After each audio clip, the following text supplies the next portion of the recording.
Pronto, então, a partir desse momento, nós já estamos registrando a nossa aula, e a ideia é que sempre que tivermos as aulas síncronas, essas aulas sejam gravadas, e eu vou disponibilizar esse material num canal lá do YouTube, tá certo?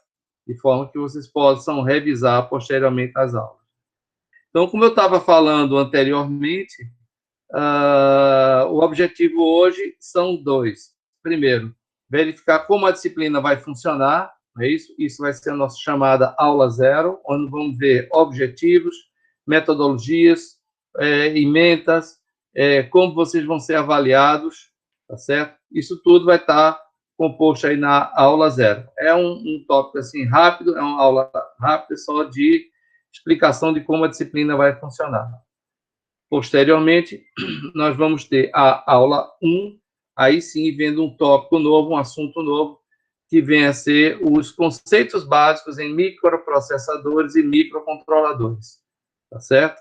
E aí vamos ver as características gerais, a aplicabilidade, por que esse assunto é importante, algumas características operacionais que venham a embasar vocês para a próxima aula, né, que vai ser na próxima semana, síncrona, onde nessa aula da semana que vem nós vamos começar a estudar uma arquitetura verdadeira de microprocessador ou microcontrolador. Tá bom? Muito bem. Nesse momento, querem perguntar alguma coisa? Antes de eu passar para a nossa aula zero? Professor, boa noite. Boa noite. As aulas vão ser... Os dois encontros na semana vão ser síncronos? Não, um encontro é síncrono e o outro é assíncrono. Porque praticamente toda aula vocês vão ter uma atividade para fazer. Então, a gente reserva um dos horários para que seja assíncrono e vocês possam resolver o que a gente estabeleceu aqui. Ok? Ok, obrigado, professor. Tranquilo. Mais alguma pergunta, pessoal, antes de eu passar para a aula zero?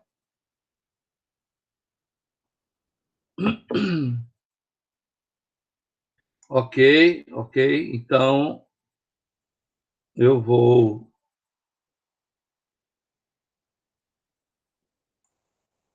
compartilhar uma tela aqui, tá certo? Onde a gente vai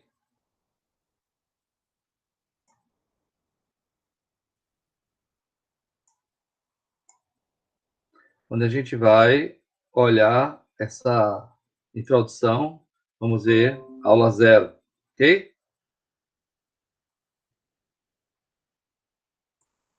Muito bem. Queria saber se todos vocês conseguem ver minha tela. Está aparecendo. Sim, professor. Está aparecendo, é isso? Sim, professor. Então, vamos aqui dar uma olhada no que a gente vai estudar ao longo desse semestre, tá bom? Ok, pessoal? Muito bem. Acho que todo mundo me conhece, né? Professor Remy Esquinazzi, né? Eu já estou na Escola Politécnica, vou fazer 29 anos já, tá certo? Ano que vem eu faço 30 anos, mas não pretendo me aposentar, né? Só pretendo sair na compulsória, ou seja, quando me botarem para fora, tá certo? Porque eu gosto muito do meu trabalho, gosto muito de estar estudando essa parte da engenharia eletrônica e gosto de compartilhar um pouco o meu conhecimento com vocês, tá certo? Então, assim, eu já estou nessa praia de sistemas digitais, microprocessadores, microcontroladores há bastante tempo e até confesso a vocês que isso requer assim, um bom exercício de acompanhamento da tecnologia. É isso como ela vem acontecendo, tá certo? Muitas vezes a gente até não consegue acompanhar e é interessante porque aí existe uma troca de experiências com outros professores e com os alunos também que trazem as novidades quando a gente passa uma pesquisa, um trabalho, alguma coisa desse tipo, tá bem? Acho que vocês sabem que eu sou coordenador de curso também. Sou não, estou como coordenador de curso. Eu não sou, eu estou como coordenador de curso, né? E talvez algum de vocês tenham tido dificuldades em matrícula, mas realmente existe essa questão de vagas, né? Só abrindo parênteses rápido aqui, né? De horários e de pré e pré-requisitos que realmente assim, às vezes filtra um pouco a matrícula de alguns alunos, tá certo? Eu recebo muitos e-mails de alunos pedindo para abrir vagas, mas a gente não tem esse poder, a não ser em casos extremamente específicos, onde a gente tem que pedir uma permissão lá à reitoria, tá certo? É o caso de um aluno, por exemplo, que está se graduando e precisa de uma disciplina e não tem vaga. Aí, nesse caso, a gente tem que recorrer lá à reitoria para ver se a gente pode criar essas vagas, esse tipo de coisa, tá bom? Mas, enfim, saindo desse aspecto e voltando aqui para a nossa ciência, para a nossa aula, né, vamos, então, ver aqui microprocessadores, né? Essa é a aula 0, e vamos ver como a gente vai trabalhar. Então, inicialmente, qual é o objetivo dessa disciplina, né? Seria o estudo de arquitetura dos microprocessadores e microcontroladores e suas aplicações em sistemas embarcados, tá certo? Por que isso?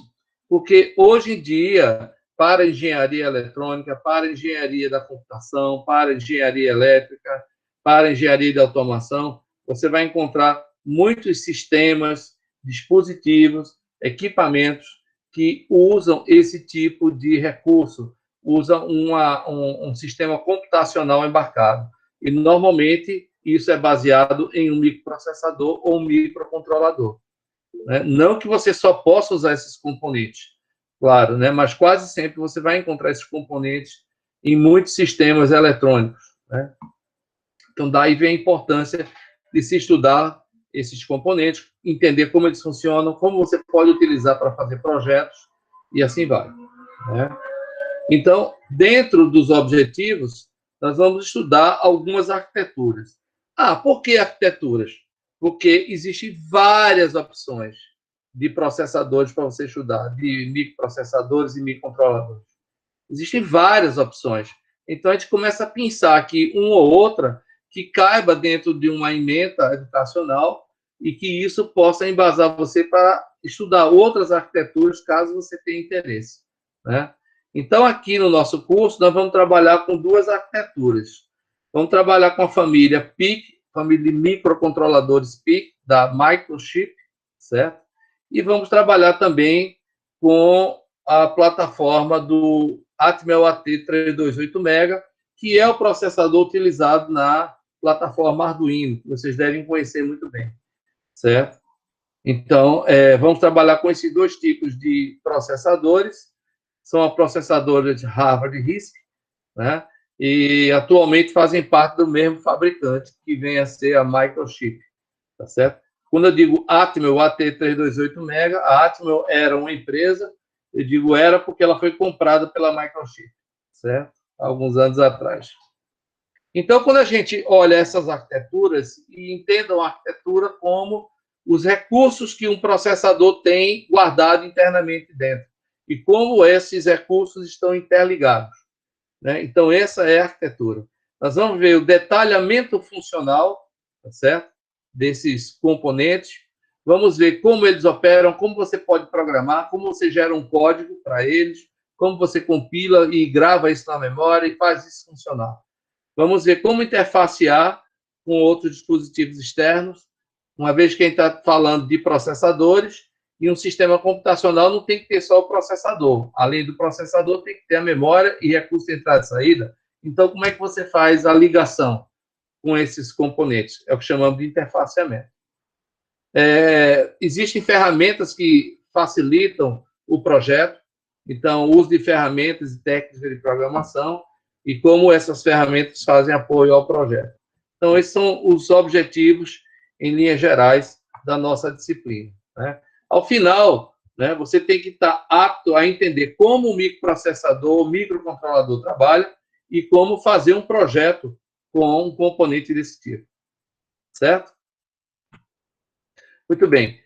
O conteúdo programático, colocado de maneira assim, mais tranquila, mais esparsa, ele vai compreender esses tópicos aí. Primeiro, conceitos básicos e evolução dos microcontroladores, onde a gente vai ver a diferença entre MCU, ou seja, microcontrolador, com MPU, ou seja, microprocessador.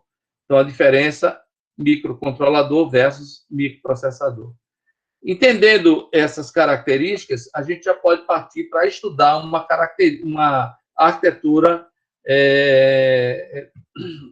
bem direcionada, né? Então, no caso, vai ser o item 2, onde vamos estudar o microcontrolador Microchip PIC, né? Então, tem duas arquiteturas que a gente vai estudar. O microcontrolador 16F628A e o 18F45K22, tá certo? O 16F628 é um componente mais simples e a gente vai fazer muito código nele com Assembly, com a linguagem Assembly, que é uma linguagem assim, onde você tem que entender a arquitetura do processador para poder programar. Já o 18F45K22 é um componente mais robusto, com mais recursos na sua arquitetura, e a gente vai programar ela numa linguagem C, certo? Que é a mais utilizada para fazer projetos com microcontroladores e microprocessadores, certo? Vamos ver a arquitetura desses componentes e vamos ver quais são os recursos que ele tem embarcados, ou seja, os periféricos que eles têm embarcados. Vamos ver a programação do microcontrolador em linguagem Assembly e C. Vamos ver exemplos de programas. Vamos conhecer alguns periféricos de entrada e saída, como, por exemplo, os ports de entrada e saída, os temporizadores, né? E outros recursos mais que a gente possa vir a utilizar. Então, tudo isso aí vai ser a arquitetura do microcontrolador Microchip PIC, que a gente vai ver aqui no curso. Estou falando muito, né, gente? Desculpa aí, viu? É muita coisa para a gente explicar. Mas está tudo bem até agora? Tô tranquilo, professor. Sim, professor, tranquilo. Ótimo. Então, sigamos. Depois de estudar o PIC, nós vamos estudar um pouquinho do AT328 Mega, tá certo? E isso daí vai requerer de vocês, assim, muito de estudo autodidata, tá certo? Porque a gente vai fazer projetos baseados também nesse tipo de componente. Então, vamos ver a arquitetura e plataforma desse processador juntamente com o Arduino, a plataforma Arduino, né? E vamos entender o que são as bibliotecas de software que ele tem, tá certo? E também vamos ver desenvolvimento de projetos, né? A plataforma vai ficar a cargo de vocês, tá certo? Então, pode usar um componente ou outro, tudo isso a gente vai estabelecer mais na frente, ok? E o que é que a gente vai fazer? Quais são nossas ações? Primeiro, todo mundo tem que participar do grupo de discussão, do Google Classroom, né? Que é microprocessadores, _UPE, _Poly. Né? Então, eu espero que vocês tenham já se agregado aí ao grupo, né? Quando eu abri agora no finalzinho da tarde, já percebi que tinha vários alunos, né, já inseridos nessa sala de aula virtual. Achei muito bom, porque com certeza vocês pegaram os links lá naquela documentação que está sendo gerada por nossos coordenadores, não é isso? Que tem lá os links, tem lá a plataforma que vai ser utilizada para as aulas e tal, né? Então, quem não se cadastrou ainda, se cadastre no grupo aí, microprocessadores, _UPE, _Poly. Peguem aí os links nas planilhas, né, na lista que a gente gerou e está divulgado na página da Poly, tá bom? Todas as nossas aulas vão ser síncronas e assíncronas. Síncronas na terça-feira, sexta-feira, assíncrona. Toda aula nossa, na medida do possível, vai ser prática, vai ter prática. Eu acho que a única aula que a gente não vai ter alguma prática é essa de hoje, tá certo? E vamos ver se a gente já começa alguma prática a partir da semana que vem também, certo? Hoje, com certeza, não dá, não. Vamos ver se a gente começa com uma aula prática já na semana que vem. Mas nem por isso vocês vão ficar sem o que fazer. Por que isso? Porque as nossas avaliações, que é o próximo tópico, né? Ela é feita de duas formas, né? A primeira avaliação, ela é baseada na entrega de listas de exercícios e pesquisas. Até 8 listas vão ser geradas, tá certo? A avaliação direcionada ao aluno. O que é que eu quero dizer com isso?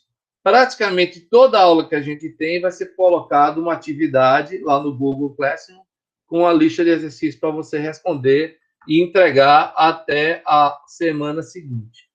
Cada lista dessa vai ter uma pontuação, ok? E se você não entregar no prazo, você perde a pontuação, ok?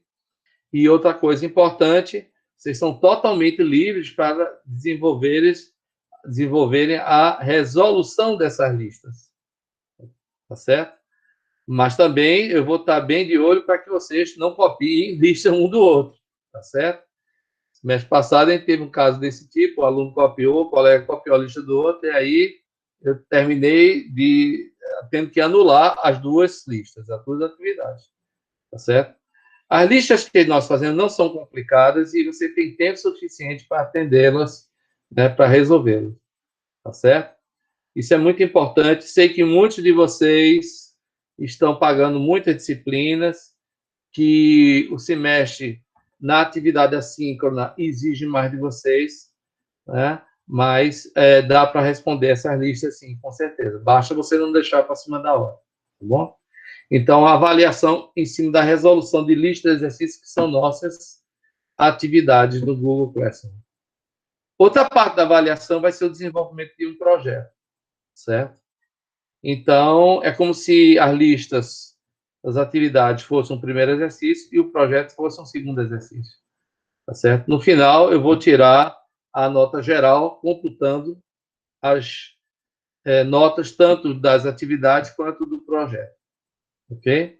Sendo que o desenvolvimento de projeto é obrigatório. Se você não fizer, tá certo?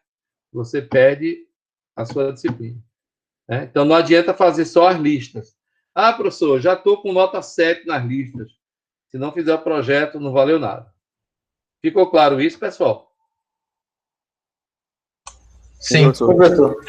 Tranquilo, né? Para que fique bem entendido, viu? Bem como também fazer o projeto não resolver lista nenhuma também não está valendo. Tem que fazer as duas coisas, tá certo? Muito bem. Ao longo do curso, nós vamos usar algumas ferramentas. Quais são as ferramentas que nós vamos utilizar? Nós vamos usar a ferramenta MPLab, certo? Que é uma ferramenta de desenvolvimento de projetos da Microchip.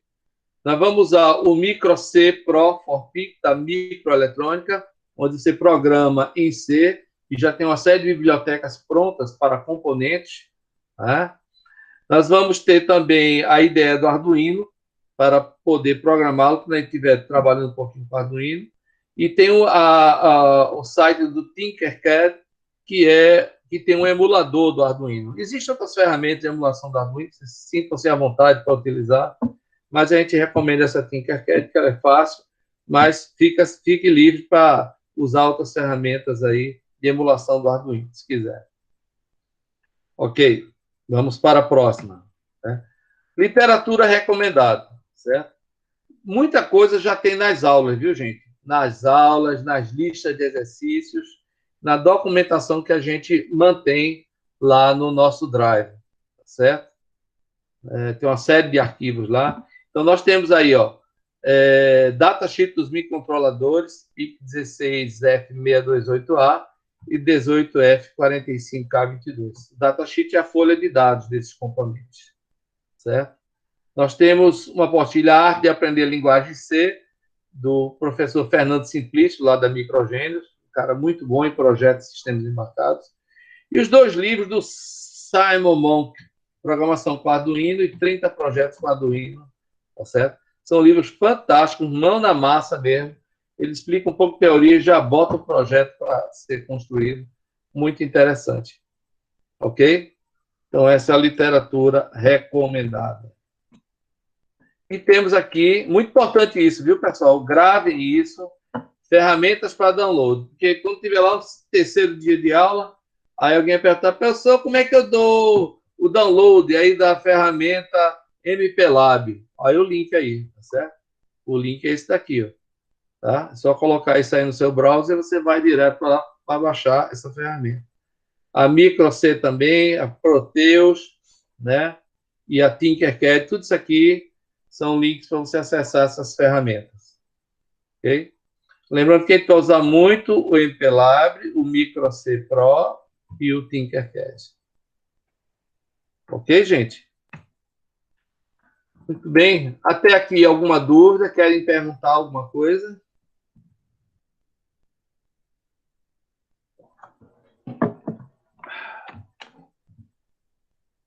Professor, Pois não? a gente é livre para baixar qualquer versão de aplicativo ou só a que o senhor recomenda? Não, vocês podem baixar outras versões. Por exemplo, eu estou recomendando aqui o MPLab versão 8.92, tá certo? Que é uma versão do MPLab mais leve. Mas se você quiser trabalhar com o MPLab X, pode trabalhar também, né? Ele é uma ferramenta assim muito mais extensiva e bem interessante. Fique à vontade, tá ok? Tranquilo, Obrigado. gente? Muito bem. Então, vamos fazer o seguinte, vamos passar aqui. Eu queria mostrar para vocês.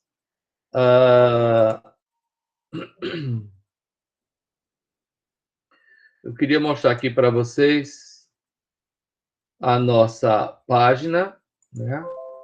Aqui a página. Tá dando para ver minha página aqui, gente? Da disciplina? Assim, professor. Sim. Pronto. Então, isso aqui é o nosso mural, não é isso? O mural eu coloco aqui, né? Ah, tá. O Demétrios, se alguém conhece o Demétrios, né? Ele não está conseguindo acessar aqui a aula, né? Já está aí, Demétrios? Estou aqui. Estava Ah, na beleza. área do fórum. Pronto. É porque todo mundo tem que entrar com e-mail institucional, tá? O ideal é entrar com o e-mail institucional, tá certo? Porque esse Classroom está embasado aí na nossa plataforma da Poli com o Classroom, tá certo? Muito bem. Então, esse aqui é nosso mural. E indo aqui para a aba Atividades, nós vamos achar aqui as atividades que vocês têm que fazer semanalmente. Normalmente, é uma lista de exercícios que vai ficar postada aqui com deadline para entrega, em que você tem que responder essa lista e entregá-la até, no máximo, segunda-feira da semana seguinte, tá certo?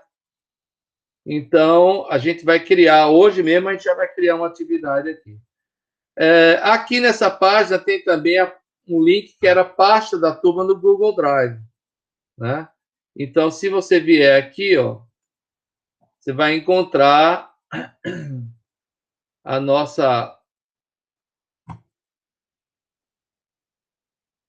drive da nossa disciplina, microprocessadores, _ UPE, _ Poly, tá certo? E aqui, tá? Tem uma pastazinha chamada 2020.2, certo? E aqui nós vamos encontrar, ó, as aulas, todas as aulas aqui, tá vendo? Aula 0 até aula 4, ok? E códigos do PIC, tanto em Assembly, né? Quanto também em C, tá certo? Ok? Exemplos de códigos em Assembly em C, como também datasheets, que nós vamos precisar, ó, vários datasheets do MPASME User Guide, do 16F628A, do PIC 45K22, tá certo? Do PIC 16F628A, são informações bem interessantes. Documentação do kit EasyPIC, que é um kitzinho que a gente vai utilizar mais na frente, tá? Listas, tá aqui as nossas listas, tá certo? À medida que a gente vai avançando, nós vamos utilizando essas listas. E modelo de artigo aqui, de projeto, certo? Então, esse aqui é o drive da nossa disciplina, com todo o material que você vai precisar ao longo do curso. Certo? Muito bem. Voltando aqui para o nosso mural. Então, sempre que eu precisar me comunicar com vocês, eu vou escrever aqui e vocês vão receber um e-mail, tá certo?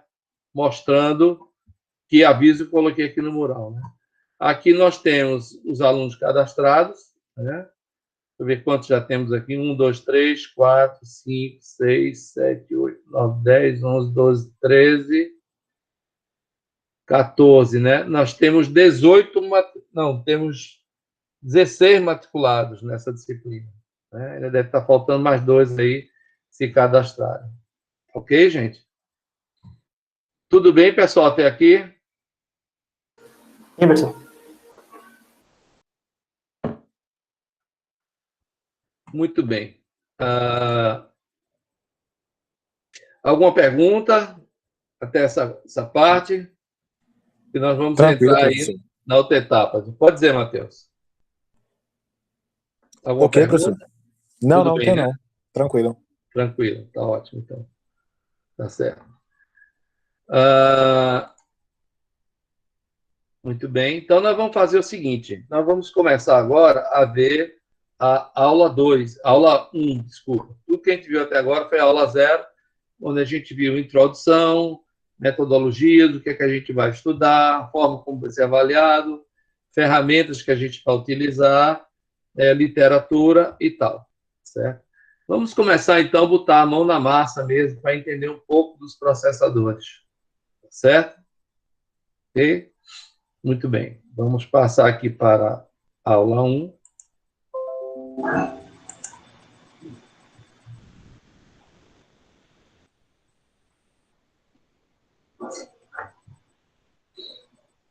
Nós vamos ver aqui, então, conceitos básicos e introdução aos microcontroladores. Tá certo?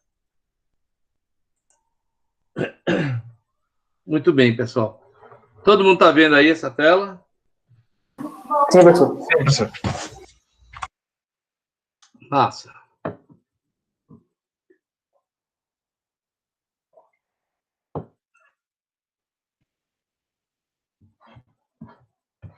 Então, vamos lá. Vamos começar a ver esse tópico, né?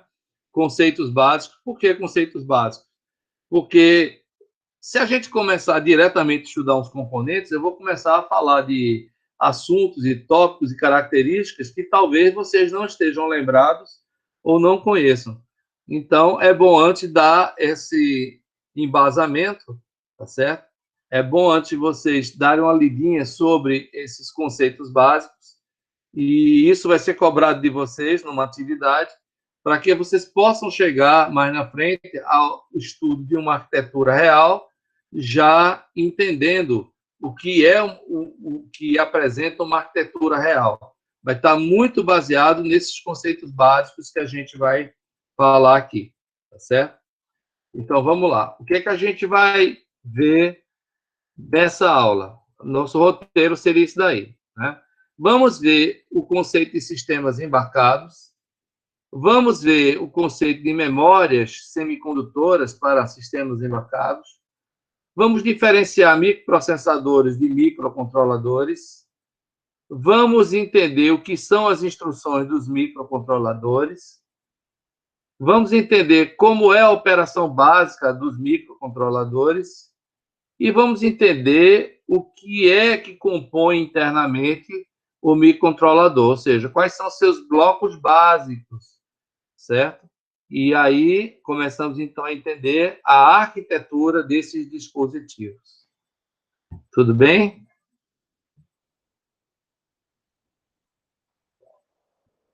Muito bem. A gente vem falando aqui muito em microprocessador e microcontrolador, certo? Eu posso adiantar para vocês que esses são componentes digitais, são circuitos integrados, e existe, assim, vários fabricantes que fazem bilhões desses componentes anualmente e jogam isso no mercado para que vários outros projetistas, engenheiros e empresas o utilizem para construir algum tipo de equipamento eletrônico que tenha algum tipo de computação, certo? Quando a gente tem um equipamento bem dedicado a uma tarefa e que tem internamente algum tipo de computação, nós estamos falando dos sistemas embarcados. Em inglês, embedded systems, certo?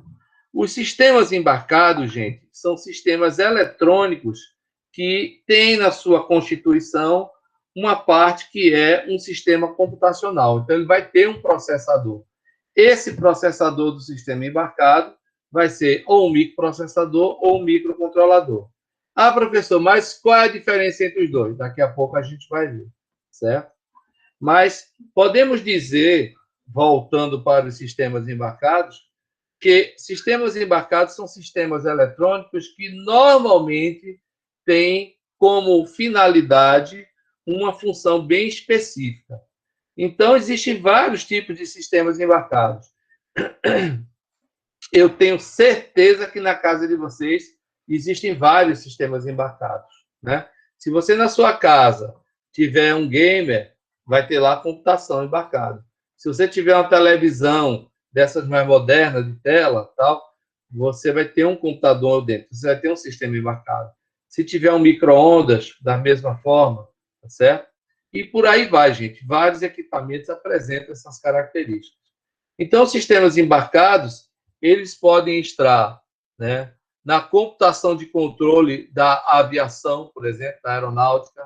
Ela pode estar em modos de controle industriais. Ela pode estar em sistema de monitoramento em tempo real. Ela pode estar na robótica e automação de manufatura.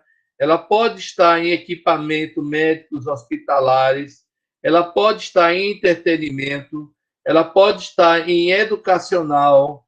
Ela pode estar em exploração terrestre. Ela pode estar em exploração espacial. Então, o número de aplicações de sistemas embarcados é muito grande.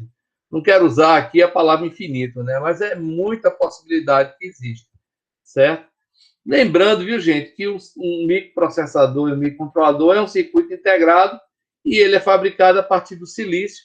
E silício é uma das matérias mais abundantes na Terra, né? O silício vem da areia. Se você filtrar de areia, vai obter uma boa quantidade de silício puro. Tá certo? Então, existem muitos sistemas que são baseados em computação e esses sistemas são chamados de sistemas embarcados, certo? Então, uma visão geral do que é um sistema embarcado, onde o microprocessador e o microcontrolador vai estar inserido, né? O sistema computacional embarcado são sistemas computacionais dentro de equipamentos eletrônicos, certo? E eles têm muita semelhança com computadores pessoais. Como assim? Porque ele tem uma CPU, ele tem entrada e saída, ele tem memória, tudo isso tem presente no computador pessoal, certo? Mas uma coisa que a gente diferencia uma de outra é que os sistemas embarcados é um computador dedicado a uma atividade bem específica, certo? Então, bilhões de unidades são produzidas anualmente, microprocessadores e microcontroladores, para atender a demanda de mercado, né? Há uma estimativa que nos próximos anos você vai ter 50 computadores por residência e por automóvel, se você juntar. Hoje em dia, você pegar um automóvel mais moderno, você vai ter pelo menos uns 4 computadores lá dentro, certo? Somando com os eletrodomésticos que você tem em casa. E com o IoT, que vem impulsionando ainda mais esse mercado de embarcados. Todo mundo sabe o que é IoT, gente? Alguém não sabe?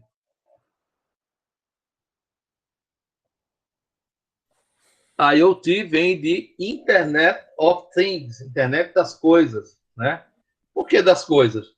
Porque você vai ter sistemas computacionais que vão estar ligados à internet o tempo todo, trocando informações com o meio exterior, tá certo?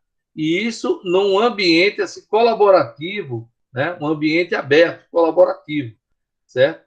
Então, eu gosto de dar muito esses exemplos. Há alguns semestres que eu venho dando esses exemplos, e daqui a algum tempo, né, você vai estar andando na rua e seu celular vai receber uma mensagem, um WhatsApp, um SMS, um Telegram, alguma coisa, dizendo assim, olha, seu sapato está com a sola fina. Né? Vai na sapataria tal e use esse cupom aqui que vão te dar 30% de desconto. Como é que vai ser isso, gente? Sabe por que vai ser? Porque o seu sapatinho vai ter lá um sensor de espessura e um pequeno processador e uma pequena bateria ligado lá por baixo do salto, tá certo? Ele vai estar monitorando a espessura da sua sola, sapato. Quando ela estiver fina o suficiente, vai se comunicar com a internet no meio da rua e você vai receber esse merchandising aí, tá certo? Mas parece uma coisa, assim, é difícil de imaginar, mas essas coisas que já estão acontecendo, não é verdade? Né? Ou então você vai estar andando na rua Depois de passar na sapataria, comprar seu sapato, daqui a 10 minutos você vai receber outra mensagem. Aí vai dizer assim, olha, a caixa de leite na sua geladeira está quase vazia. Vá aqui no supermercado tal, tal, tal, use esse cupom e compre aí leite. Né? Como é que vai saber isso? Porque vai ter um chip na caixinha do leite e a sua geladeira vai ser um servidor ligado à internet. Entendeu? Então você vai estar recebendo essas mensagens, ou seja, os computadores vão estar interligados à internet o tempo todo, certo? Aí vem os desafios éticos ainda, você vai estar sendo supervisionado o tempo todo. Talvez seja o real Big Brother que imaginou Orson Welles, né, em 1984, naquele livro, tá certo? Do Big Brother, tá certo? Muito bem, gente. E outra coisa que está acontecendo muito é a bioeletrônica embarcada, né? Ou seja, dispositivos eletrônicos podem ser implantados em nós usuários, né? Para que a gente possa se monitorar atividades, tá certo? Ou então simplesmente bisbilhotar a sua vida sem que você saiba, né? Aí não é ético, né? Mas isso pode acontecer, tá certo? Mas, enfim, os sistemas embarcados estão em pleno desenvolvimento, a todo vapor, com ligação com a internet. As fábricas de chips estão investindo bilhões e bilhões para manter seus dispositivos à disposição no mercado para projetos. Tá certo? Estou assustando vocês com essa conversa, gente? Responda aí, por favor. Não, professor. Nada, professor. Tudo tranquilo? É bem interessante toda essa ideia, né? Esse viés, né? É um negócio meio maluco, digamos assim, mas ao mesmo tempo é bem Se incrível. eu puder indicar um livro para vocês, leiam o livro 20 Ideias para o Século XX. Tá certo? Do mesmo autor do livro Sapiens, e é do professor Yuval Harari, né? Que é da Universidade de Tel Aviv. Né? Ele é um grande autor de livros assim que falam sobre história e tendências. Né? Tem um livro dele chamado 20 ideias para o século XX. E ele fala muito aí sobre diversas coisas, tendências da economia, tendências, como é que eu posso dizer, políticas, né? E tendências tecnológicas também, tá certo? Então, a inteligência artificial é um desses caminhos, e a inteligência artificial, né, me desculpe, professor Carmelo, me desculpe, professor Fernando Duarte, tá certo?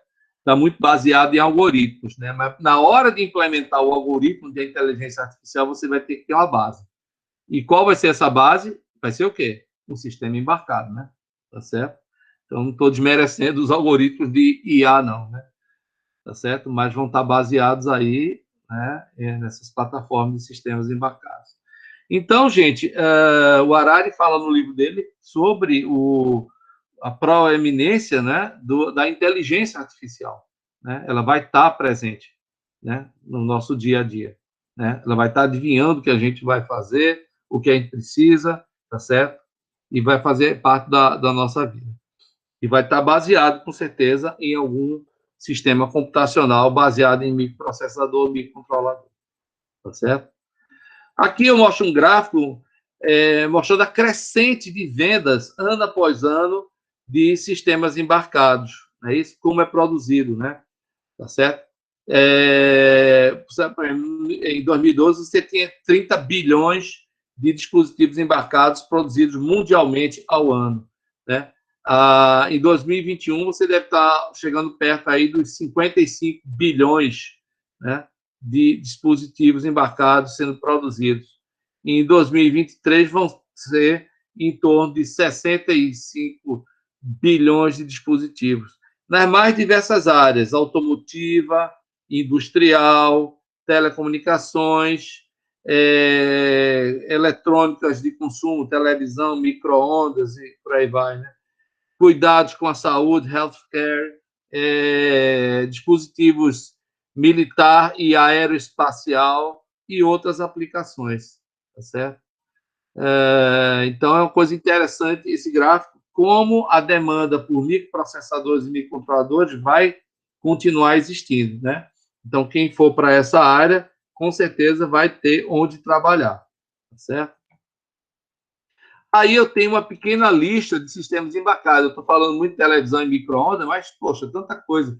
Freios ABS tem esses dispositivos, câmeras com alto foco, lavador automática, brinquedo, sistema de transmissão, eletrônica de aviação, carregador de bateria, filmadoras, celulares, telefone sem fio, leitores de cartão, controle de fábrica, que são os PLCs, né?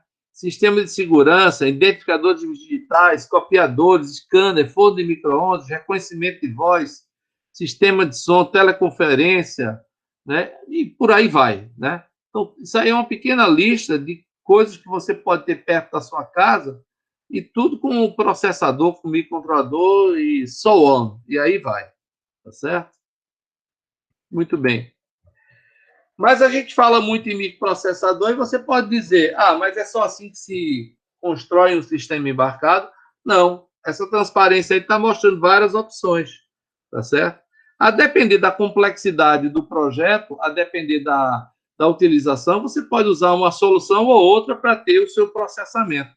Você pode pegar componentes de prateleira, né, off the shelf components, tipo assim, você vai na Rua da Concórdia, compra um monte de chip lá de porta NAND 7400 e flip-flop 7473 e faz a sua máquina de estados, né?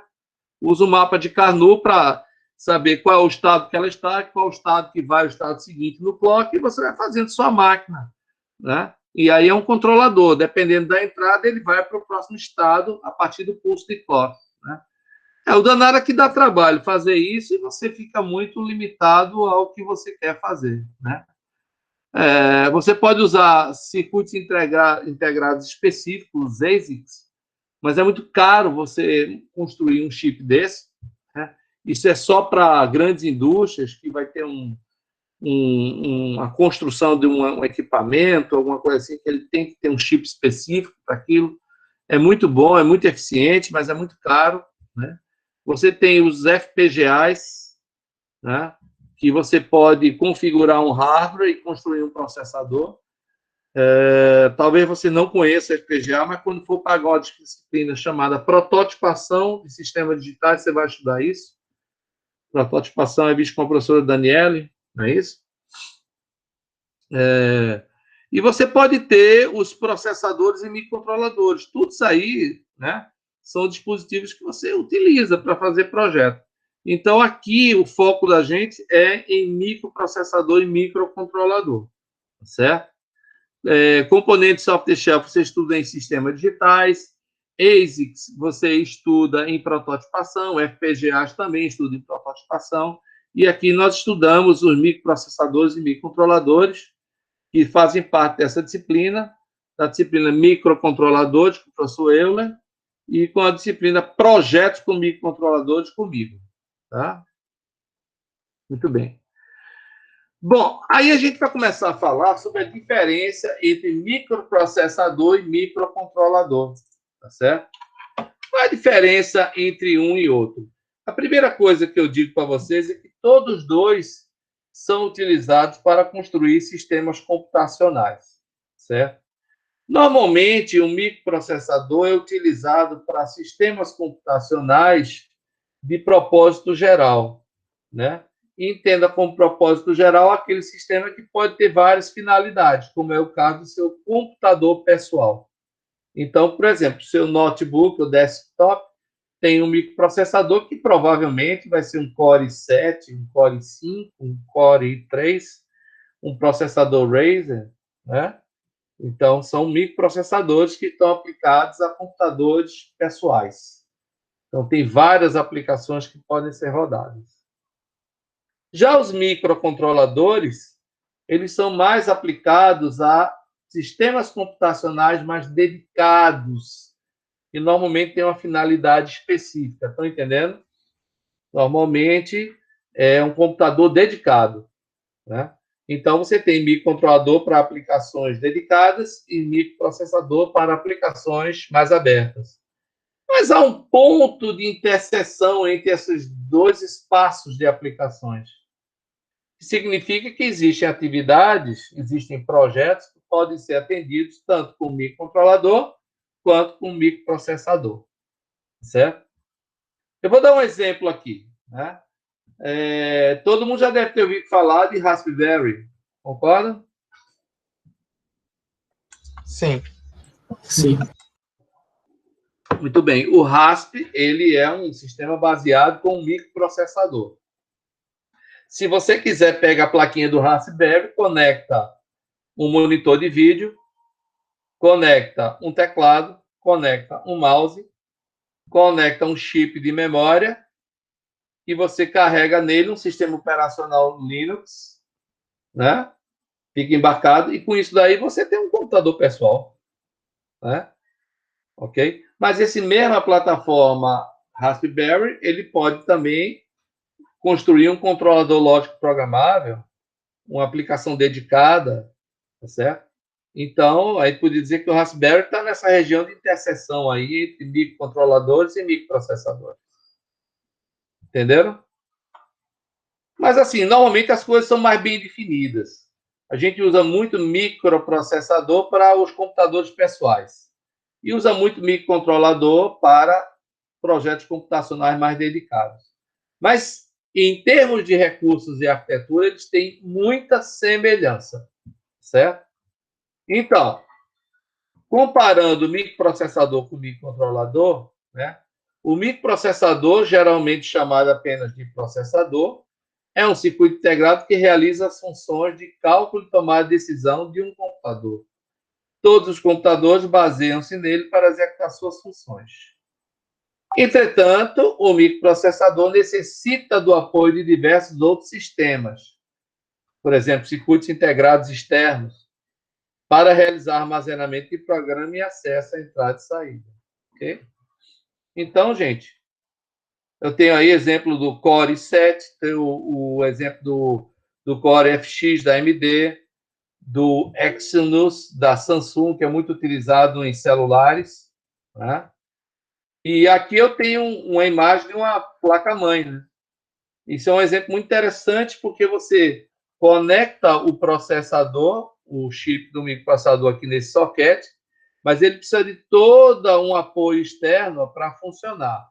Ele precisa dos slots de I/O, ele precisa da memória, né? Então, no microprocessador, uma coisa interessante é que é muito fácil você expandir o seu sistema. É muito fácil aumentar a memória, o HD, as entradas e saídas, tá certo? Quando você trabalha com microprocessador, é assim, ok? Já o microcontrolador, ele é um pequeno computador num chip, em um único circuito integrado. Ou seja, ele tem lá toda a arquitetura que precisa, básico que precisa para funcionar. Ele tem a CPU, ele tem a memória, ele tem um dispositivo de entrada e saída, certo? A memória de programação é do tipo flash, podendo apresentar outras tecnologias. E os microcontroladores, eles são direcionados, são concebidos para aplicações embarcadas, em contraste com os microprocessadores utilizados em computadores pessoais ou outras aplicações de uso geral. Agora, todos os dois apresentam essencialmente os mesmos recursos. Por isso que no nosso curso é microprocessador, mas eu falo tanto em microcontrolador, tá certo? Porque eles têm muita semelhança. Aqui eu tenho um exemplo da arquitetura de um microcontrolador, certo? Nessa arquitetura eu tenho a CPU, pode ser vista aqui, né? Eu tenho uma memória, né? Uma memória de programa, tá certo? Eu vou ter também uma memória do tipo EEPROM, eu vou ter uma memória também do tipo RAM, tá certo?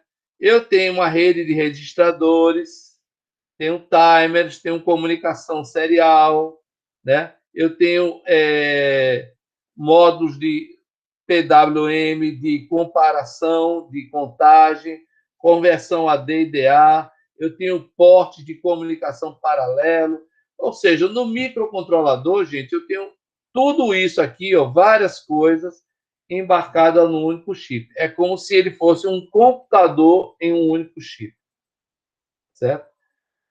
Então, assim, microcontrolador é chamado frequentemente de microcomputador em um único chip.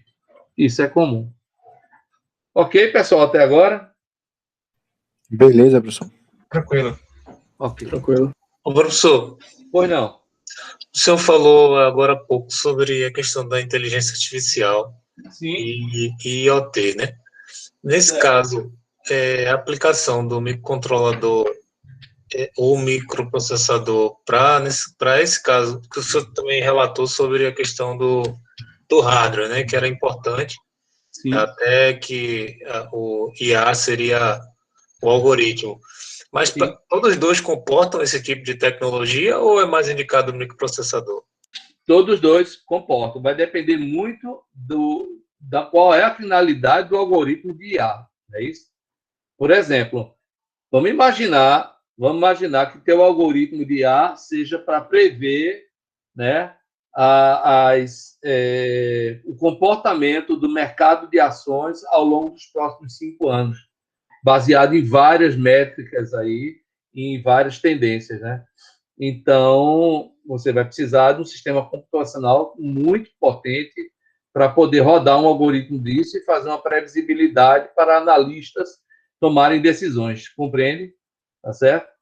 Então, o que acontece? Você vai precisar de uma plataforma grande de computadores pessoais para poder fazer isso. Talvez um cluster de máquinas rodando algoritmos de inteligência artificial. Talvez. Certo? Por outro lado, você pode ter uma aplicação mais corriqueira. Por exemplo, você pode ter um determinado equipamento que sintoniza qual é a sua playlist favorita no dispositivo de tocar música, tá certo?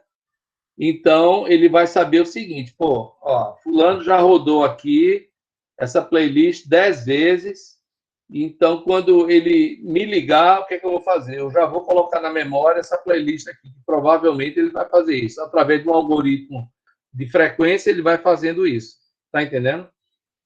Então, assim, os algoritmos de IA vão poder estar tanto numa plataforma de microprocessadores e computadores pessoais, como em microcontroladores para aplicações específicas. Não sei assim, se minha resposta atendeu a sua pergunta, mas se não for, pode perguntar. Não, atendeu sim, professor, ficou claro. Na verdade, então, que depende muito da base de dados que vai ser usada, né? Exatamente, a aplicação da base de dados, é isso? Certo? Então, há um tempo atrás, um centro de informática aqui na Federal, isso foi meu orientador do doutorado, que trabalhava nisso há um tempo atrás, né? A Petrobras tinha um programa assim tinha assim uma aplicação de programas que era de previsibilidade para como é que eu posso dizer assim, se valeria a pena, né, fazer perfuração de alta profundidade em determinadas regiões, certo? Do mar, tal. E eles rodavam isso em computadores pessoais. Passaram a rodar em sistemas baseados em FPGAs, não é isso? Onde nesses FPGAs você já tinha lá um sistema computacional, um pequeno processador, né, embarcado dentro desses FPGAs. E como o FPGA é essencialmente um dispositivo de hardware, o processamento era muito mais eficiente, muito mais rápido, né? Então, pode haver essa migração também, né?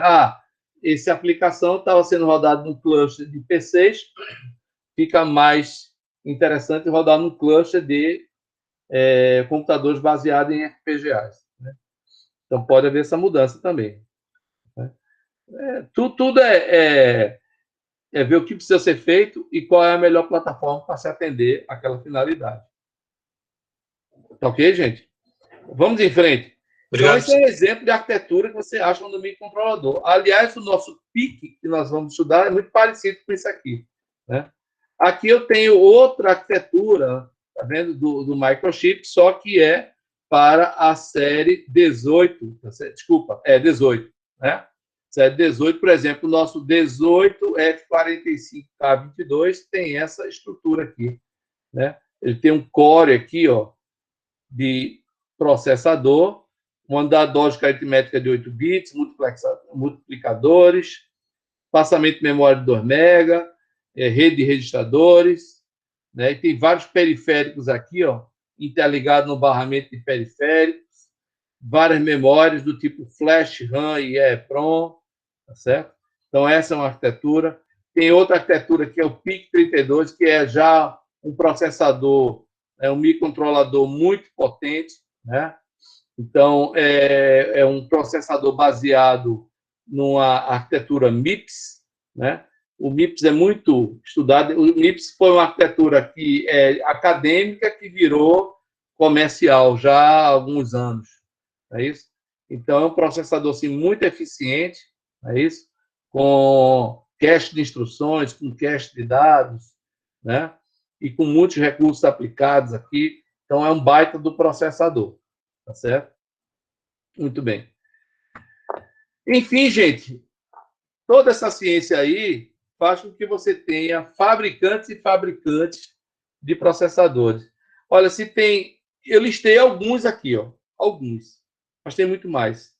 Se você tem tanto fabricante assim, de componente eletrônico, né? Então é porque isso dá dinheiro. Isso tem uma importância, não é verdade? Né? Eu não sei quantos fabricantes de automóveis existem assim ao redor do mundo, mas tem bastante, né? Não é verdade? A gente aqui conhece as tradicionais, né? Ford, GM, Volkswagen, Fiat, né? E outras chegando por aí, né? No exterior tem as mais sofisticadas, tem as menos sofisticadas, né? Mas isso significa que é um mercado muito forte. E aqui ó, você tem vários fabricantes, né? ARM, AMCC, Dallas, Fujitsu, japonês, Holtec, né? Tem uma empresinha aqui chamada Intel, já ouviu falar dela? Não? A Intel adquiriu em 2015 a empresa Altera. A Altera é fabricante de FPGAs, né? A Microchip, que é fabricante dos PICs, adquiriu a Atmel em 2016. A Atmel é quem fabricava os chips do Arduino. MIPS, Motorola, NEC, Nippon Electronic Company, companhia eletrônica do Japão, um grande fabricante de sistemas eletrônicos. Philips, lá de Eindhoven, na Holanda, é isso? Renesas adquiriu a Synaptics em 2014. Siemens é alemã, né? Silicon Laboratories, americana. Texas Instruments, já ouviram falar do Texas? Com certeza. Adquiriu a National Semiconductor em 2011. A Zilog, que fabricou o famosíssimo vovô dos processadores do Z80, né? E por aí vai, gente. Tem muito mais fabricantes aí. E é uma briga de foice desses caras para vender, ganhar 1% de mercado um do outro. Porque 1% do mercado é bilhões de dólares. Certo? É feito o mercado de margarina, né? Se você perder, o fabricante perder 1% do mercado de margarina, né? Se a Sadia perder 1% do mercado, é um prejuízo danado. Por isso que eles gastam dinheiro em propaganda. Tá certo? É feito a Coca-Cola perder 1% do mercado. É muito dinheiro. Se a Coca-Cola perder 1% do mercado, ela perde uma fábrica. Entende isso? Então, esses caras também estão na luta aí para se manter em evidência. E muito mais fabricantes existem. Tá certo? Muito bem. Indo agora para uma coisa mais prática, né? Os microcontroladores, eles têm memória, e a memória é sempre condutora, né? Essa figura aí mostra a classificação das memórias semicondutoras. São essencialmente memória RAM e ROM, tá certo? Então, você tem funcionalidade de várias memórias. Por exemplo, a RAM, você tem SRAM e DRAM. Né? A DRAM é dinâmica, é aquele pentezinho de memória que você espeta no computador pessoal, né? Já a SRAM é a memória estática, que é muito utilizada no pendrive e na memória SSD dos computadores. É uma memória mais, vamos dizer assim, rápida, eficiente. Tá? E na ROM você tem memória flash, você tem memória EEPROM, você tem memória ROM, tá certo? E todas essas memórias aqui têm uma característica funcional, né? A ROM máscara já vem programada de fábrica, a PROM você programa uma vez só, se errou, descarte. A EPROM é apagada por ultravioleta, a EEPROM é como se fosse um EPROM apagável eletricamente. E a flash é a memória, como o nome diz, mais rápida, para você gravar e apagar, e é permanente também, certo? Então, nos sistemas embarcados, com microcontroladores, é muito comum você encontrar memória flash, EEPROM e RAM estática, tá certo? São as memórias que você vai encontrar no PIC, por exemplo. Nós vamos estudar. Como é que seria a operação básica de um processador? Tudo começa com você, programador, conhecendo quais são os comandos que aquele processador obedece, quais são as instruções. Você gera um código-fonte, esse código-fonte é compilado, né? Normalmente esse código é em assembly ou em C. Se você escrever em C, vai compilar ele. Se você escrever em assembly, você vai montar. Mas todas as duas operações, compilar ou montar, vai gerar um código binário que você vai usar um carregador para gravar esse código na memória, né? Por exemplo, essa memória pode fazer parte de uma flash ROM dentro do microcontrolador. Então, uma vez que você grava essas palavras binárias que representam as instruções de um processador, né, você vai ter um programa gravado dentro da memória. E aí o microcontrolador pode ler esse programa, instrução a instrução, e atuar com o meio externo. Tá certo? Entenda aqui o meio externo como displays, sensores, atuadores, conversores ADDA, temporizadores, né? Tudo interligado aqui com o microcontrolador, né? Uma arquitetura básica de processador, gente, pode ser no microcontrolador, no microprocessador, você vai encontrar unidade lógica aritmética, que é onde você faz as operações lógicas aritméticas, rede de registradores, tá certo? Você vai encontrar também unidade de controle, que faz a decodificação do programa. Normalmente, na arquitetura básica do processador, existe uma memória por perto. Uma memória que, na hierarquia dela, vai guardar código e vai guardar dados. E também você vai precisar se comunicar com o meio externo. Então, você tem dispositivo de input e output. O que é que são esses caras aqui? São os portes seriais, o porte SPI, é o porte paralelo, para você se comunicar com o meio externo. Tá certo? Então, você vai encontrar sempre, resumindo, na arquitetura básica do processador, unidade lógica aritmética, que é onde é feita a computação, registradores, unidade de controle, certo? Memória, input e output. Tá? Mas eu estou falando tanto em instruções aqui, né? O que é exatamente uma instrução? Né? Alguém sabe dizer o que é uma instrução de processador, gente? Alguém tem ideia? Pode dizer que são os comandos que o microprocessador vai realizar. Exatamente, são os comandos que ele compreende, vamos dizer assim, né? Que ele entende. O fabricante fabrica ele já com uma série de comandos, certo? O que são esses comandos? É comando de somar, comando de subtrair, comando de comparar, comando de saltar no programa, tá certo? Comando de fazer operação lógica, né? Então, assim, são comandos que já vêm embutidos lá no processador, tá certo? E esses comandos, eles são representados fisicamente por palavras binárias, tá certo? Então, pode ser uma palavra binária assim, 0000, 0001. Isso representa um comando de somar. Já a palavra binária 0000, 0010 já é outra palavra binária, significa subtrair. Já a palavra binária 1010, 1010 pode ser saltar. ok? É difícil para a gente, como programador, decorar essas palavras binárias e saber o que o processador vai fazer, né? Então, você precisa trabalhar numa linguagem de programação, ou seja, no Assembly e no C, para depois uma ferramenta converter esse programa que você vai escrever nessas palavras binárias. Tá certo? Então, gente, cada dispositivo, cada processador tem o seu conjunto de instruções, né? E, normalmente, esses conjuntos de instruções não são compatíveis, não. Por exemplo, as instruções do chip do Arduino não são compatíveis com as instruções do microcontrolador PIC. Tá? As instruções do Core i5 são compatíveis com o Core 7 e com o Core 3, mas não são compatíveis com o do chip do Arduino. Estão entendendo? Então, há essas coisas assim.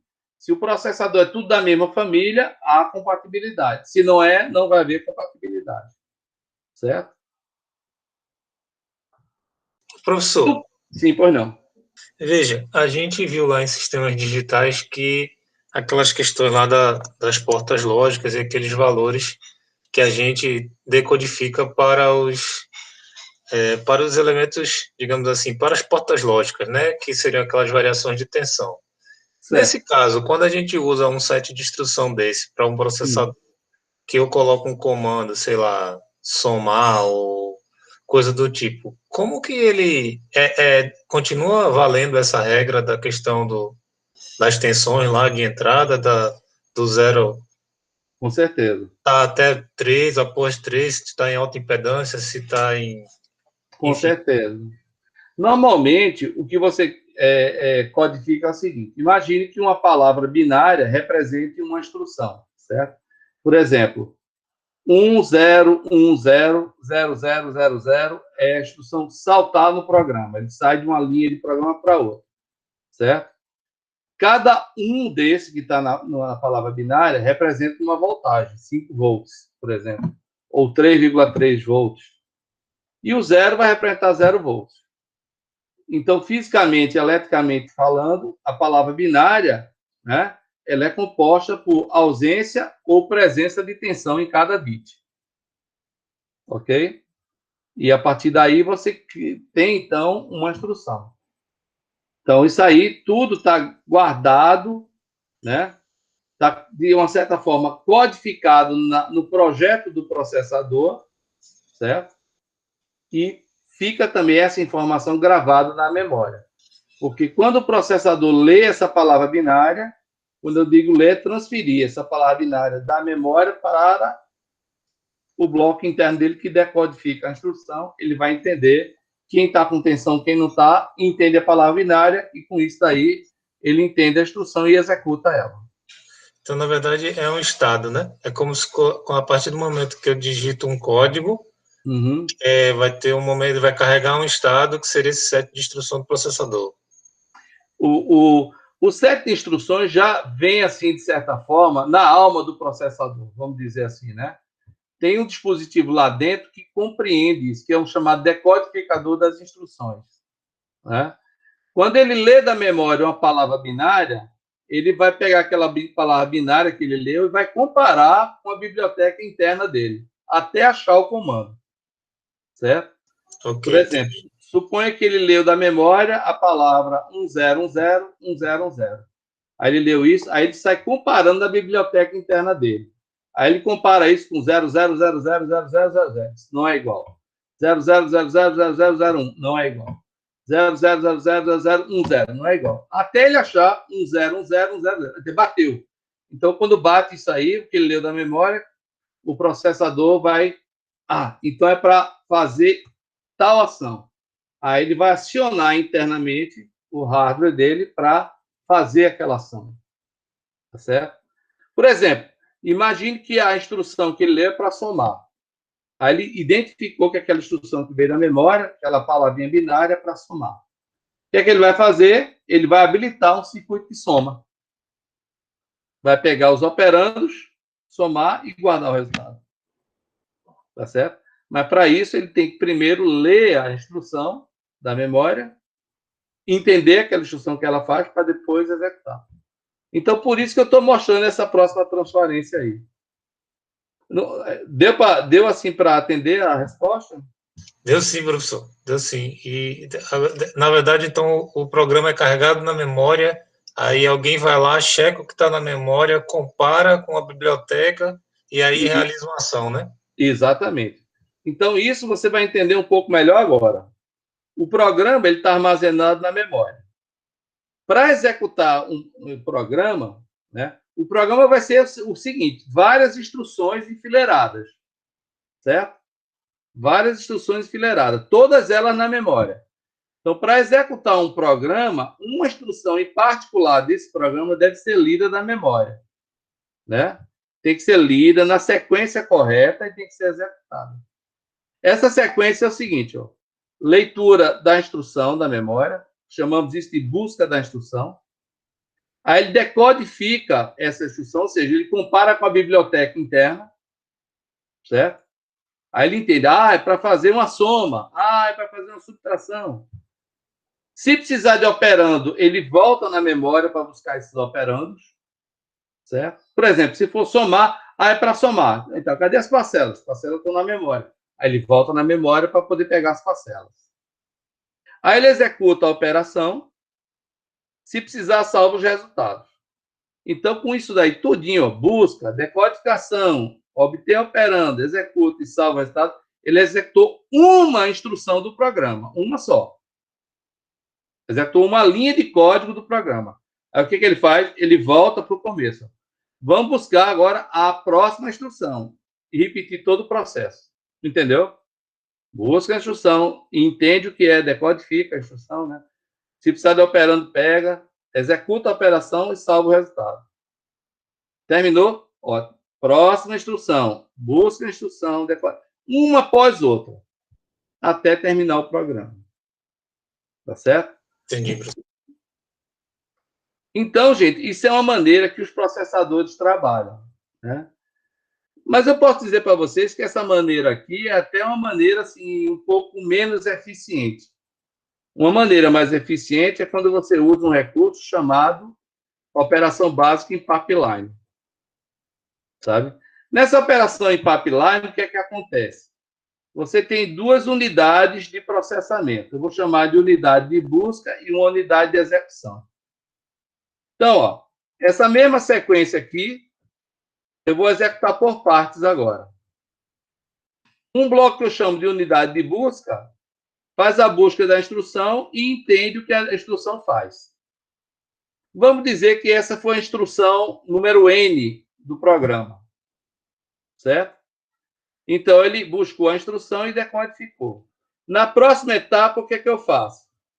Essa instrução N passa para a unidade de execução, ou seja, obtém os operandos se precisar, execute a operação e salva os resultados. Então, a instrução N passou para outra etapa, para executar. Mas nesse momento, nesse exato momento, a unidade de busca ficou ociosa. Aí o que é que eu faço? Eu busco e decodifico a instrução N mais 1. A seguinte, entenderam?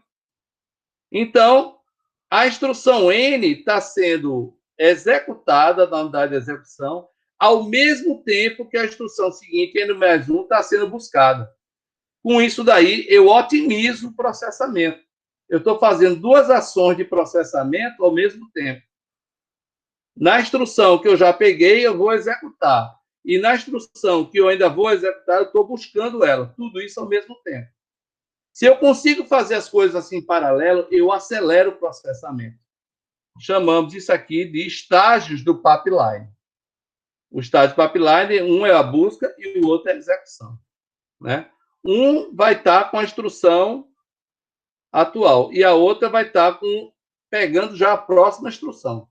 Tudo ao mesmo tempo. É melhor do que eu fazer enfileirado desse jeito aqui. Eu tenho que terminar todas as etapas para voltar para pegar a próxima instrução. Entende? Então, gente, a maioria dos microcontroladores hoje em dia trabalha dessa forma, tá? Em pipeline, né? O antigo, Acho que vocês já ouviram falar, né? Pentium 4. Alguém já ouviu falar de Pentium 4? Não? Ninguém? O Core 2 Duo, já ouviram falar? Esse já. Esse já, né? O Pentium não é do tempo que você... Quer dizer, você já era nascido, viu, gente? Que para nós.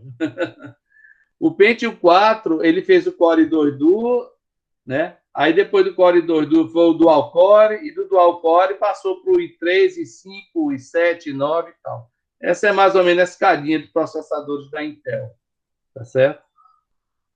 Olha, o Pentium 4 que eu estava falando, ele não tinha 2 estágios de pipeline, não. Ele tinha 20 estágios. É como se você pudesse enfileirar 20 instruções para serem, assim, atendidas ao mesmo tempo, né? Então, isso dava um poder de processamento muito grande. E é mais ou menos assim que os processadores atuais trabalham, certo?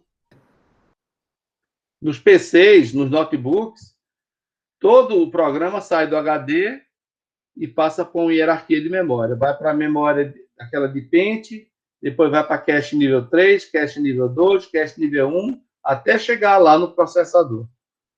Tá certo? E passa por vários estágios de pipeline. Então, nossos microcontroladores, viu, gente, vão trabalhar muito com isso daqui. Tá? Mas toda sequência precisa de um clock, viu, gente? Então, todo processador precisa de um clock. Vocês sabem disso, né? Ok? Então, toda vez que você usa clock, né? O clock tem uma velocidade. Quanto mais rápido for esse clock, mais veloz é o processador. Certo? E o pulso de clock, que eu chamo de TI, ó, é um ciclo de clock, é um ciclo básico de tempo para isso.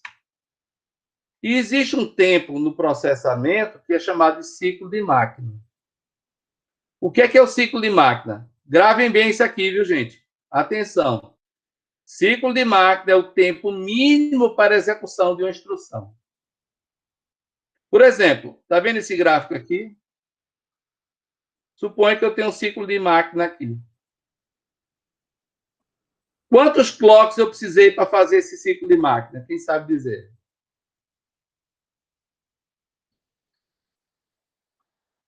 Quantos pulsos de clock? 4, professor? 4. 4. 1, 2, 3, 4.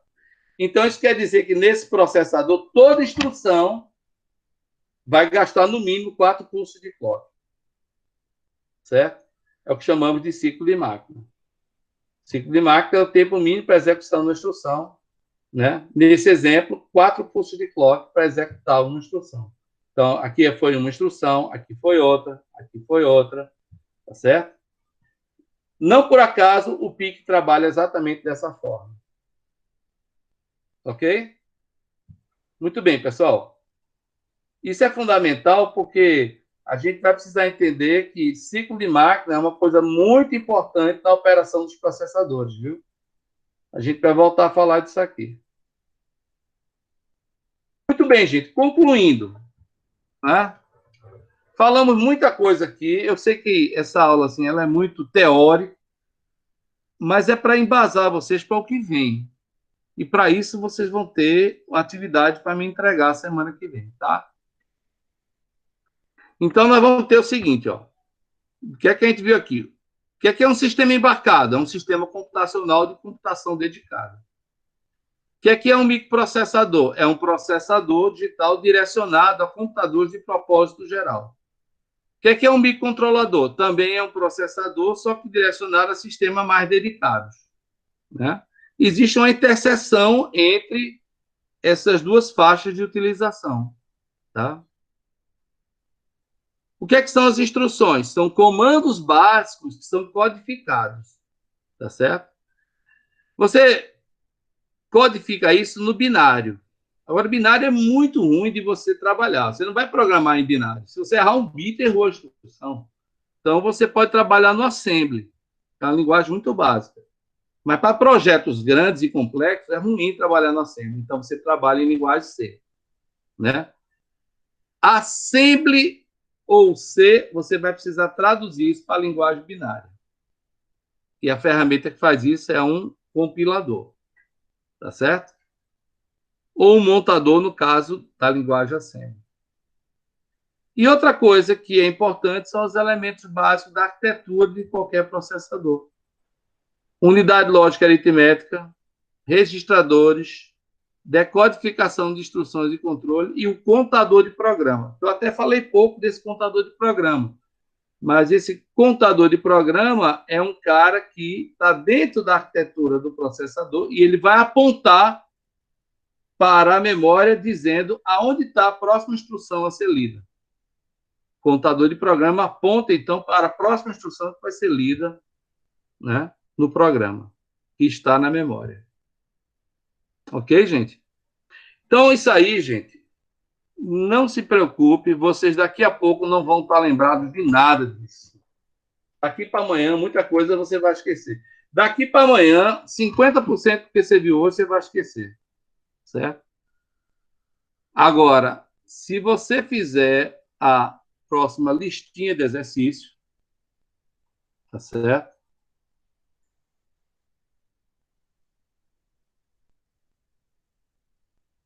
Deixa eu ver aqui.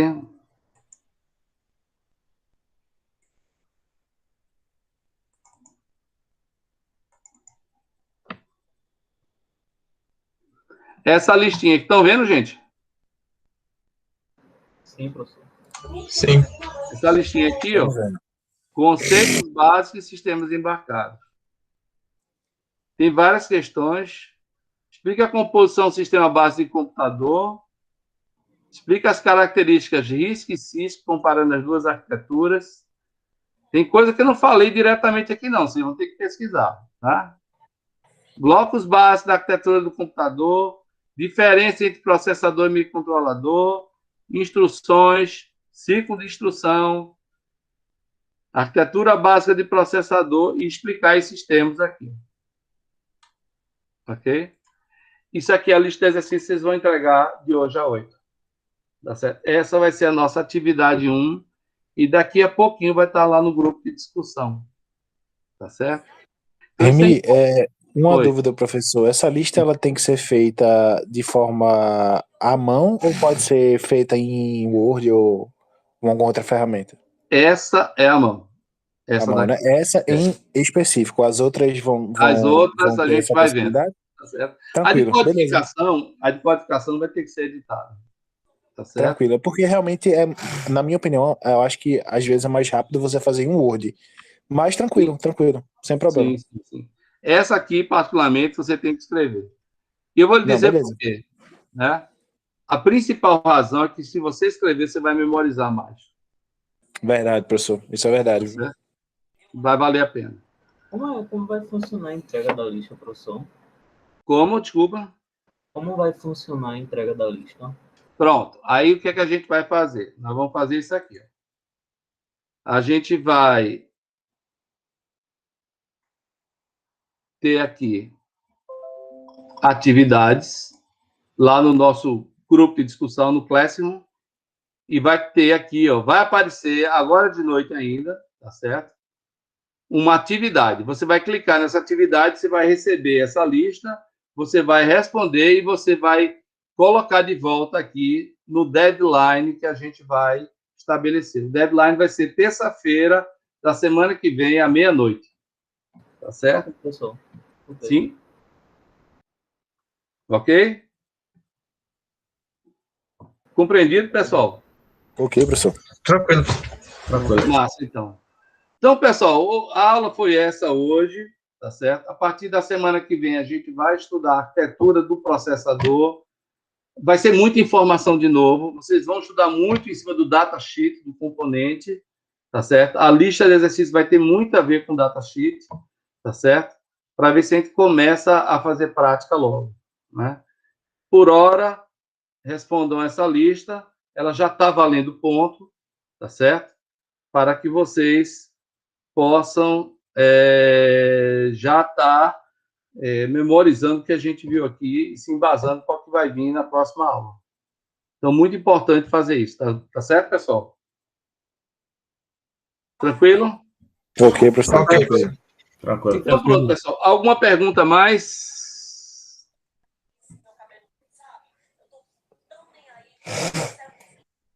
Vou tirar a apresentação aqui. Tudo tranquilo? Deixa eu tirar aqui um...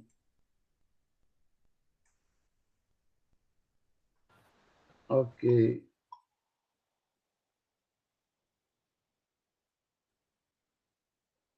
Deixa eu só ver aqui uma coisinha rápida. Rapidinho, viu?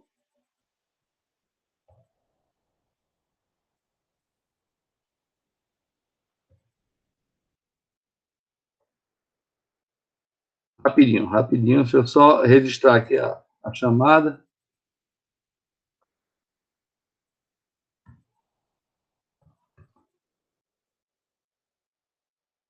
Então, aqui vai ser... Deixa eu só salvar isso aqui, viu?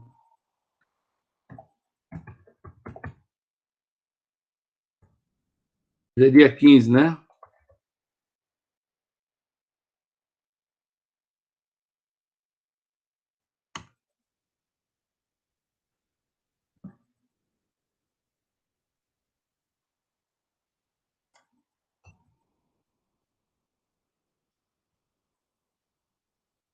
Screen, deixa eu ver.